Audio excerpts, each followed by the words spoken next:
Underdog. Damn. Unleash the power. Jayson Waller here, True Underdog Podcast. All the underdogs out there, first I want to say thanks for listening. Thanks for subscribing. Thanks for following YouTube. Follow me on Instagram, Facebook, all the social medias out there. I need to let you know I have a Clubhouse thing happening every single Saturday from 11 a.m. to 1 p.m. So make sure you check that out. I want to talk today about ego and pride and how it slows you down. Think about this. We all have an ego somehow, some way, and we all have pride. And those two things are not good for life. They're just not good. They take control of some of the decisions that you want to make to better yourself, to better your family, to better your business. There have been times in my life where I've let my ego get the best of me and I have failed from it, and I've learned from it.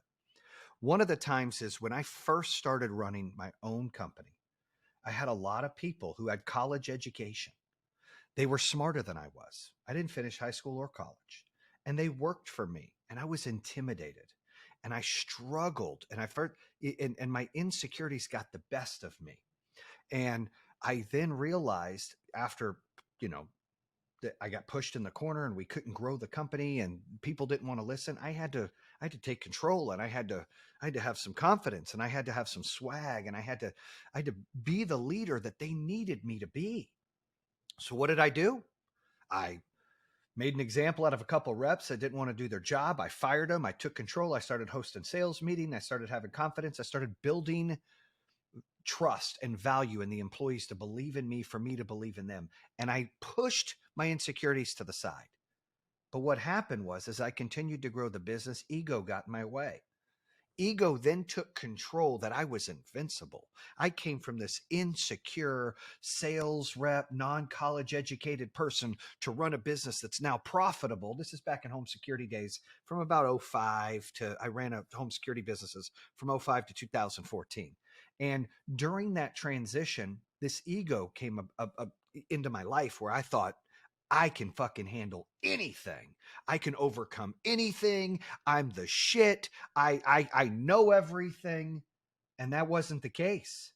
I started to grow the business realizing there are things I don't know, things I don't understand. And I had to take a seat back and go, I need to hire people around me that are smarter in different things than me. I don't understand installations of home security. I don't understand inventory management. So I started hiring production managers and started hiring warehouse managers, trying to better the team. Fast forward, I continued to hire some people around me. I got into another security company called Power Home Technologies, where I became an equal partner running that. In that venture, I learned that things that you do can affect you. The things you do now can affect you a lot longer down the road. Ben Brookhart, who's a partner of mine, he's our CSO now at Power Home Solar. He was the CEO and founder of Power Home Technologies, and he ran a good business. And I sold my company, ISI Alarms, to that to be an equal partner there at his business with him and Eric Randisi. And we are both really lucrative, intelligent, high energy alpha males, a personality. How do we get to the next level? How do we grow our business? How do we do things? Well, I had to check my ego. I was always the number one in my business. I was always the number one sales rep. I always controlled my destiny, and I had to sit passenger, and he was the number one at that home security company. And I learned a few things. I learned, you have to trust people more. Ben was really good at trusting people and having faith in people and, allowing people to empower and grow, which is very important. And I struggled with that. I was a control freak. Somewhat I still am. And I would inspect what I expect, and I would unlayer and unravel and dig deep into each department. And I wanted to be able to do the work in each department so I understood it, so I couldn't get taken advantage of. I've had years of people taking advantage of me. Well, Ben wasn't very good at that, and I wasn't good at empowering people. So I think we both took some lessons from each other during that venture. Long story short, that venture only lasted 18 months. I wanted to get into solar. He didn't. It was hard to have two leaders in a business. and I felt handcuffed. I felt I couldn't, I had a vision to see things down the road a little bit better than he did. And he had a vision, closer to deal with people in a relationship status that I struggled with. So lo and behold, we sold the company and he decided to stay in home security. And I decided to open the solar business. And I did it with a little bit of money in my pocket. And I gave that money to the business over the next 18 to 20 months. And I didn't collect a check for that time. And I sold my house on the lake and reinvested it in my business at that time. I was dealing with lots of failure. I was struggling. I was getting taken advantage of. I was trying to empower people and I was getting burnt. I was everything you can think of. I didn't understand the construction business. I didn't understand that 80% of our cost of the deal we're going to have to spend before we even see a dollar. It's construction. You get paid at the end of the job. You're out marketing and sales and design and interconnection, all these other things that I had to learn. I bit off more than I can chew, but I didn't quit. And I was riding out, my pride and my ego, which hurt me early in the alarm business that I had to adjust. I struggled a little bit in the second alarm company where I had somewhat of an ego and felt like, all right, I got to sit passenger. And I played a good number too. That was never the issue. The issue is I wanted to do other things.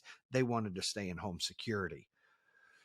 But in the solar business, doing this by myself for the first 18 to 24 months was really hard. And I mean by myself as the only one really there working. I mean, we were transitioning through different management, different sales reps. I was using the method of what I learned at Power Home Technologies. Let me hire this person and empower them. And then they would take advantage of me. And I was like, oh, and then I would try to be prideful. I could do everything myself. Like all these things were fighting against me. And I decided early in 2016, after we'd been open a year and we lost over $1 million, and I just sold my house and moved to a home, paid cash for a home that was 1/5 the size of the home we lived on the lake. And I said, you know what? And here's another thing. I reached out to friends, business owners. Some of them listen to the podcast now. Some of them are like, man, I wish I would have invested in that company. And I would ask them, hey, man, I've got this book of business. This is me sticking my ego and pride to the side, right? I got this book of business that, I can't capture right now. I've sold it, but I haven't put it in yet. I have a cash flow problem. And I kept hearing, no, no, no. I don't want to be in the construction company. I don't want to be in a solar business. I'm not interested. I'm not interested. I was told no so many times. I love that because now every one of them motherfuckers wishes they would have invested in the business. They wish we're that fucking unicorn that came by that they didn't jump on. They fucked up. And that's okay. I ain't mad at you. I'm happy. I got more to give to the people that earned it, to the employees, to the partners, all that, right? But I put my ego to the side. I put my pride to the side and asked for help and was told no by everybody. Everybody told me no. They mocked me. They laughed. Have fun doing solar. I love that shit. I love the challenge. I love people pushing me, telling me I can't fucking do something. I love that. That is fuel for my engine to keep roaring and keep going. And I'm not about, look at what I did. I'm like, hey, I prove results. I show numbers you can watch from afar. I turn haters to fans. That's the goal. Get them to follow you, get them to work for you, get them to be on your pod. You get them to just fucking buy all in. But in their deep, dark soul, where they said no, and they thought I didn't have it, and that we didn't have it, and that we couldn't do it, there's regret on them. And that's okay. I'm glad that it happened. Things happen for a reason. It made me tougher. It made me grind harder. It made me work harder. It made me fire 80% of guys and ladies that weren't doing their job in 16. I have this 80-20 rule. I believe every month you should turn over and replace 20% of your staff. They're holding those departments down. I truly believe that. If you want to grow like this, like a rocket ship, you got to burn and churn that bottom part of the associates in your company that aren't cutting the mustard, that aren't hitting their KPIs. You got to replace them. You got to keep pushing everyone forward. And started to grow the solar company. It started to take off in 17. It's like, whoa, started getting a paycheck. We switched to American made panels and doubled in size. And then in that time frame, we were flirting with around 40 million in sales for the year. And I was in waters I wasn't used to. And I had a choice to make. Do I let my ego take advantage of it and try to do this myself? with Kevin, who's my marketing guy. I love Kevin. He's my right hand, but he's my marketing guy. I'm running the company. I'm building the company.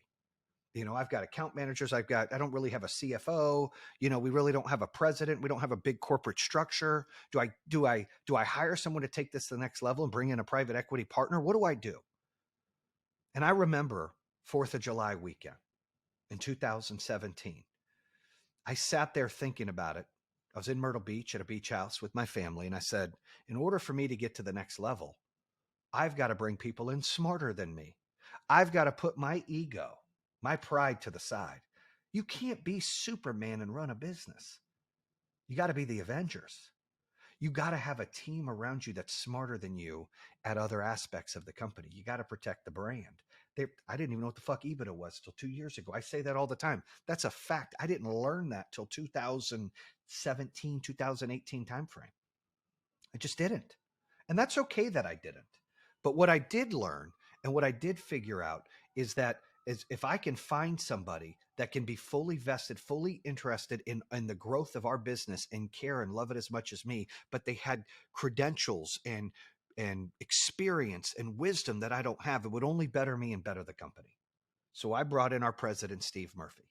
He's been in billion-dollar transactions. He's been in the medical industry. He's been with board. He's been executive chairman and large boards. He's done a lot of cool things. That allowed me to bring someone in and me to get wisdom, to be able to align the stars of how do we be more corporate? How do we structure an HR team? How do we get an accounting team? How do we grow what we need to grow? How do we do it the right way where I don't have to do everything, because I can't do everything. I'm not great at everything. I'm great at some things. I'm great at motivation. I'm great at vision. I'm great at being a leader and executing and making decisions. I am not great at financials. I am not great at learning EBITDA. I'm not great at corporate structure. I mean, I'm just not. And I had to set my ego and my pride on the passenger seat here and shelf that in order to help the company. And so I brought somebody in. I was able to admit that I'm not the smartest, that I'm not the best. And I was able to take advantage of that and put somebody in that place to really help it out. And that was a game changer for our business and a game changer for me. Then we continued to grow. We added a CFO.